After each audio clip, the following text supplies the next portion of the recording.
Undergoing a battle that can't be won, we have to move.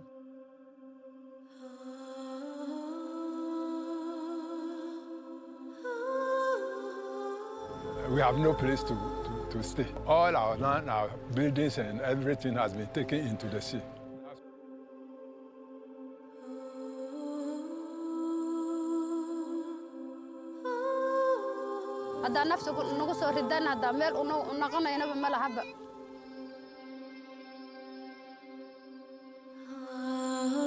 My country is being tested by this hellstorm called Super Typhoon Haiyan. I struggle to find words even for the images that we see on the news coverage to describe how I feel about the losses. I speak for the countless people who will no longer be able to speak for themselves after perishing from the storm. Mr. President, this process has been called a farce. It has been called an annual carbon-intensive gathering of useless frequent flyers. Can we ever attain the ultimate objective of the convention?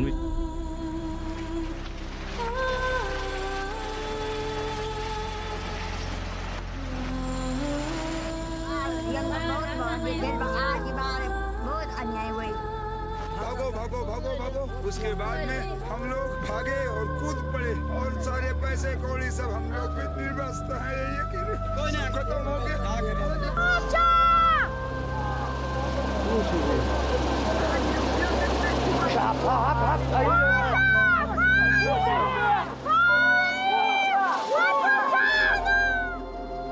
আর যদি বেশি গেলাম তো সেক্ষেত্রে জীবন জীবিকার জন্য এই নিয়ে তো বাইরে ছুটতে হবে আয় ইনকামের জন্য বাচ্চা কাচ্চা পড়ার জন্য মা বোন পড়ার জন্য তাদের লেখাপড়া তাদের বাস স্থান এসবগুলো করার জন্য তো করতেই হবে সাইজটা হচ্ছে যে এটা স্থানীয় জানা যায় এক সময় এটা 54 স্কয়ার কিলোমিটার ছিল বিভিন্ন তথ্য দেখে এটা এখন মাত্র 27 বর্গ কিলোমিটার প্রতিনিয়ত মাইগ্রেশন হচ্ছে দুবদিয়া থেকে এসেছে বাস্তুচ্যুত হয়ে শুধু নদী জলবায়ু পরিবর্তনজনিত কারণে সাগরের ভাঙনের কবলে পড়ে যাদের অনেক সহায় সম্পদ ছিল এখন তাদের সহায় সম্পদ বলতে কিছু নাই কুতুবদিয়া থেকে অনেক লোক বাস্তুবিটা হারিয়ে এই কক্সবাজার জেলার মধ্যে অনেক উপজেলায় প্রায় লক্ষাধিক মানুষ এখন বাস্তু হয়ে বিভিন্নভাবে তারা বসবাস করছে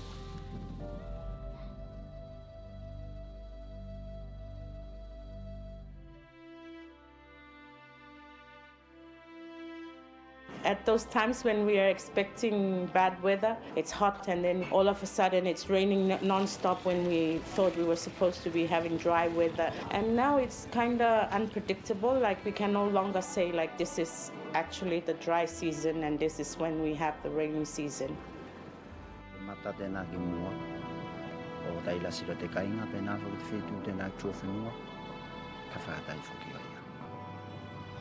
You can see a lot of erosion has been taking place throughout here in Fonga Valley as well as in the outer small islands. I also worry that my kids will grow up not knowing my grandkids or maybe great-grandkids will forget their Tuvaluans or maybe not even talk Tuvaluan at all.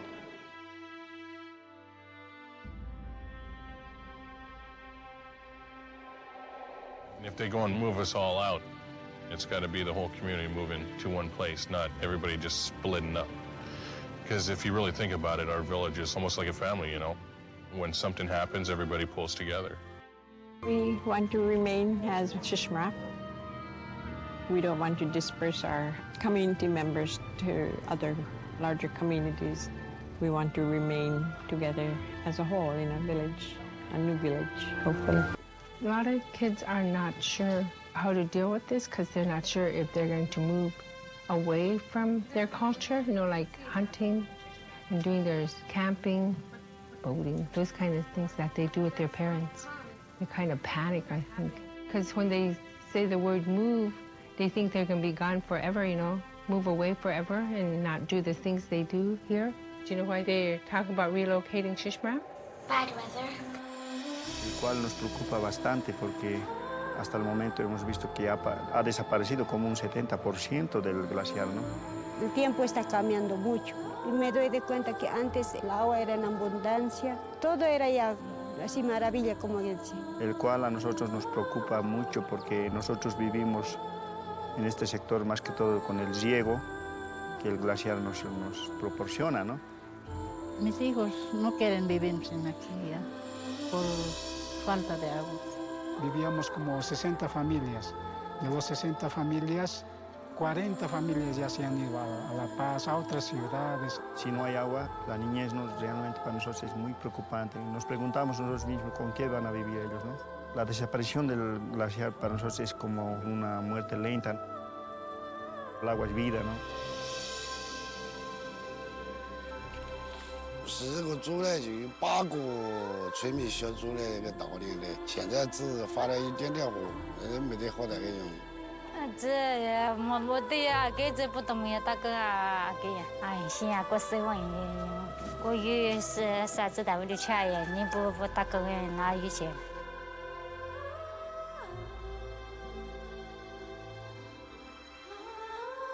The sea started coming into the room. So we were compelled to leave the place, abandon the place, and find somewhere else. I've lost my land. Everything depends on land. I've lost my land. I've lost relations who are displaced. Young men and women who should work here and make their life have all gone away.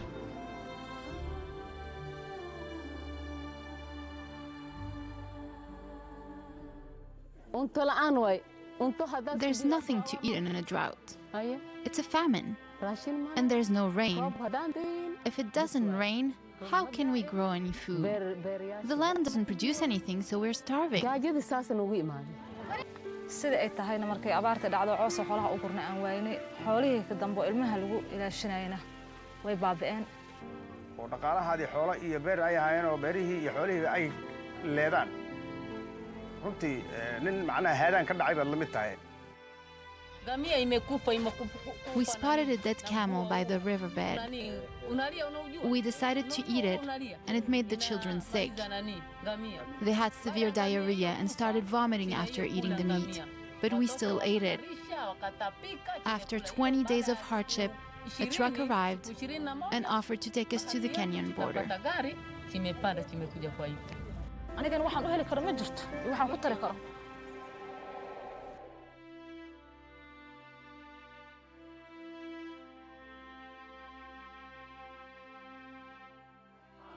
Traditionally rain every April and March in some places.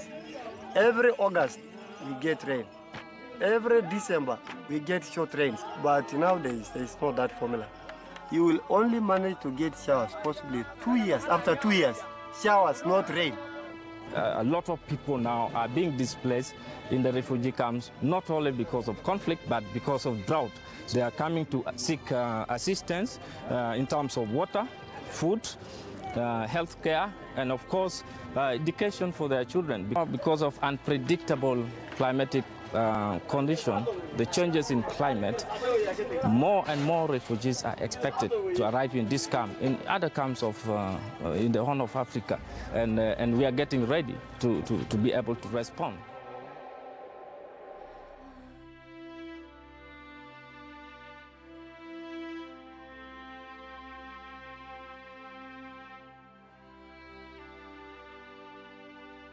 Everybody is affected in that region.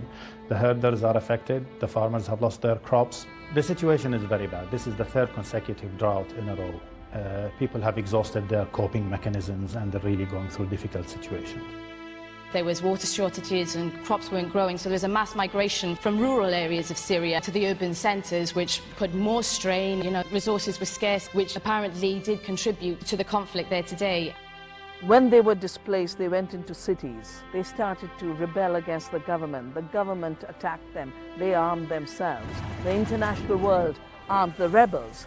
Today we have an ISIS. It began with lack of water. Imagine a world where climate change and a dwindling water supply may have helped fuel Syria's civil war.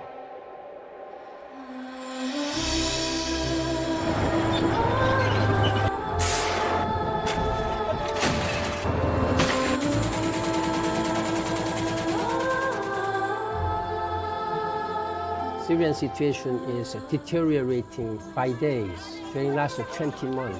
More than 25,000 people have already been killed. Millions of people have been displaced. We are seeing almost 500,000 refugees in the countries around Syria. 2.5 million people have been displaced here and there. And almost 500,000 people are being hosted in 4 countries: Iraq, Jordan, Lebanon, and Turkey.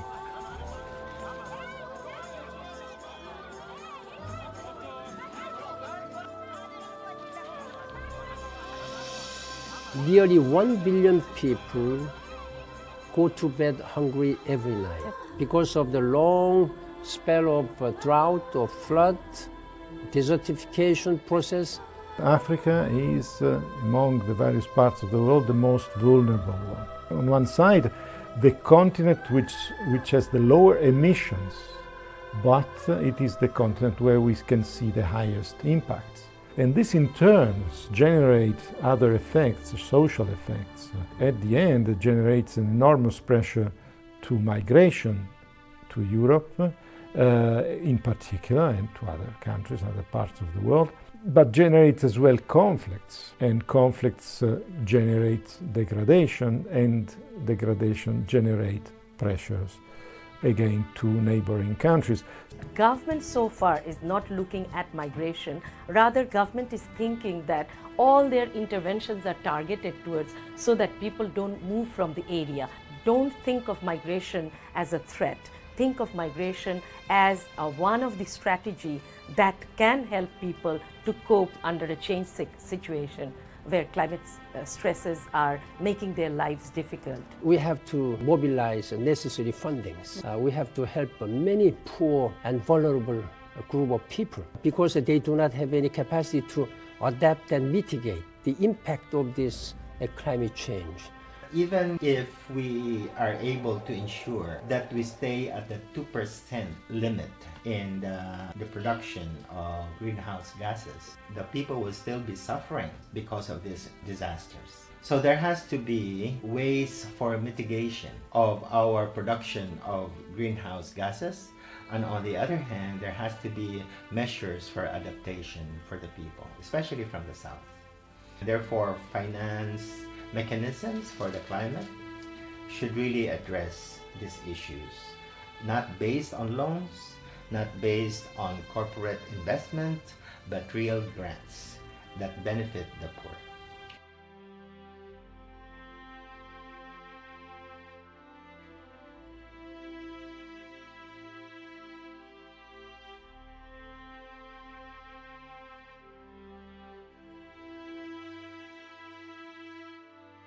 The Kyoto Protocol does not cover the world's 2 largest emitters, the United States and China, and therefore cannot work. Under this administration, we have made an unprecedented commitment to reduce the growth of greenhouse gas emissions in a way that continues to grow our economy. The policy that was that ultimately came out from the administration was essentially a do-nothing policy. It was just sort of continue along with the same path we're on, which is a gradual improvement in the efficiency of energy use, but the emissions are still going up, so you still have the climate problem. Well, one big problem with the Kyoto Protocol is that essentially it's voluntary. And that's why the rich governments just gave targets that are not really enforceable, and therefore in the end nothing really happened, and in the end the whole problem is not resolved. Developing countries are only putting out a small fraction of the carbon that we are. So they're only a small part of the problem. They're using the energy they have to try and survive. Basically, we have too much money for us to take this action, but we expect the poor countries to do that. All these issues, global challenges, should be addressed by global participation through a collective political will. Do you think that the majority of the world's leaders are doing enough to combat climate change? Are they working with you? I'm sorry to say that the world leaders have not done enough.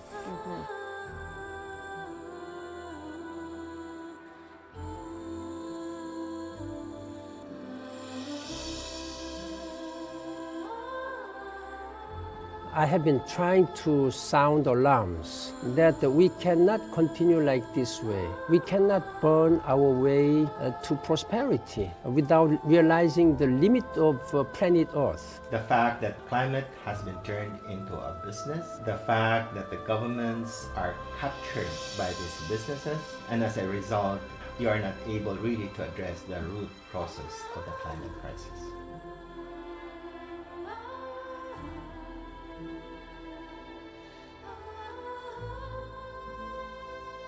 These movements of the people from the south and the north should come together to ensure that there is a new protocol that is based on the people's welfare, that is based on the people's rights, on the rights for development for everyone, but at the same time, make sure that this protocol really addresses the corporate-driven nature of our system in the world today. There has to be an end to the thirst for super profits. And let's go to the more basic systems that ensure that you have enterprises of the people, such as their farms, small manufacturing, which are more sustainable. Nuestros abuelos nos han enseñado que nosotros somos parte de una gran familia. Y cuando hablamos de la gran familia, no solamente hablamos de los seres humanos, hablamos de las plantas, hablamos de los animales, hablamos que todo lo que existe en el planeta formamos una gran familia. Hoy estamos hablando de pura crisis, crisis energética, crisis financiera, crisis institucional, crisis alimentaria, cambio climático. Frente a esta situación de crisis, podemos los indígenas aportar con estos valores que buscaban el